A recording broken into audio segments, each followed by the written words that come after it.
दोस्तों, आज मैं आपके लिए लेके आया हूँ स्वाति जैन द्वारा लिखी कहानी तुम्हें सिर्फ पैसे से लगाव है। आलोक, मैं इस पुरानी कार से बोर हो चुकी हूँ। तुम नई कार कब लोगे?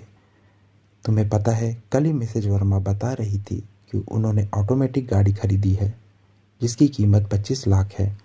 हम कब तक इस पुरानी कार में घूमते रहेंगे? तुम भी नई कार ले लो, वर्षा ने कहा। वर्षा, अभी अभी तो टावर में घर लिया है, वह भी लोन लेकर।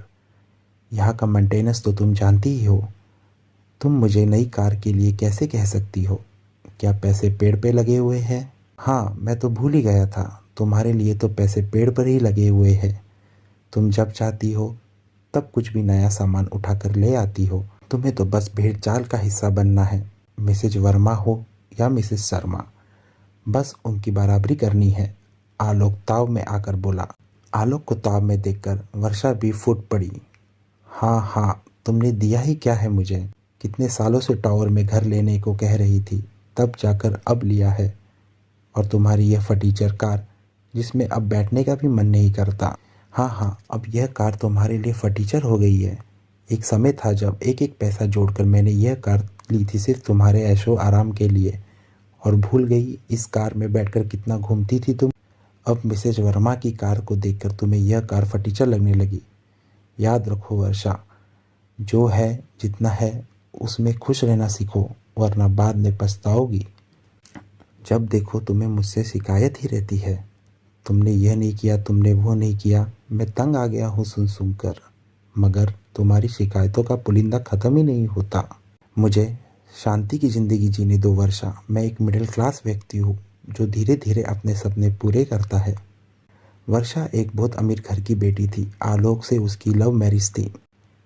आलोक एक मिडिल क्लास लड़का था जो वर्षा की खुशी के लिए जो वो कहती वो करने को तैयार था।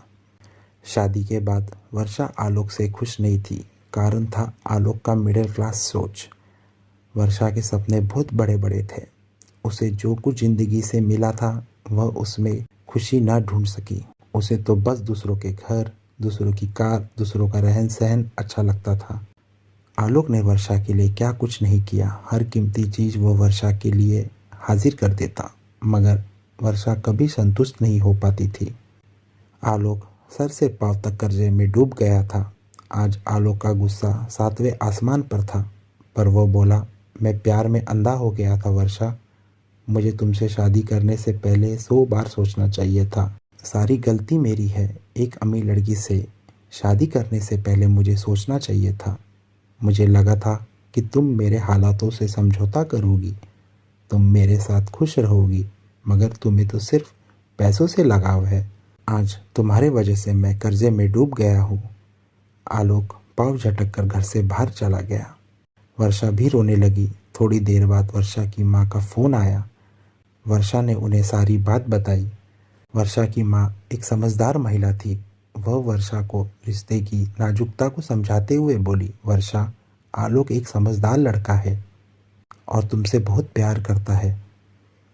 इसीलिए वह इतनी मेहनत करता है ताकि तुम्हें किसी चीज़ की कभी कमी ना हो। मगर बेटा, तुम ही बिल्कुल संतुष्ट नहीं हो। वर्षा बोली, माँ, आप भी मुझे ही जिम्मेदार ठहरा रही हो।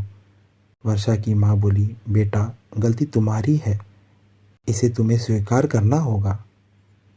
हमेशा शिकायत करने से बेहतर है जो है जितना है उसमें खुश रहना सीखो। वर्षा ने भी माँ की बात को गंभीरता से लिया और आलोक को फ़ोन करके सॉरी कहा।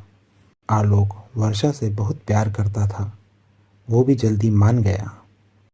दोस्तों, ये बात बिल्कुल सत्य है कि हमें जो है जितना है उसी में खुश रहना चाहिए। शिकायतें कभी ख़त्म नहीं होती, इसीलिए बेहतर है शिकायत करने के बजाय अपनी खुशियाँ ढूंढें। दोस्तों, आपको ये कहानी कैसी लगी कमेंट सेक्शन में ज़रूर बताना। धन्यवाद।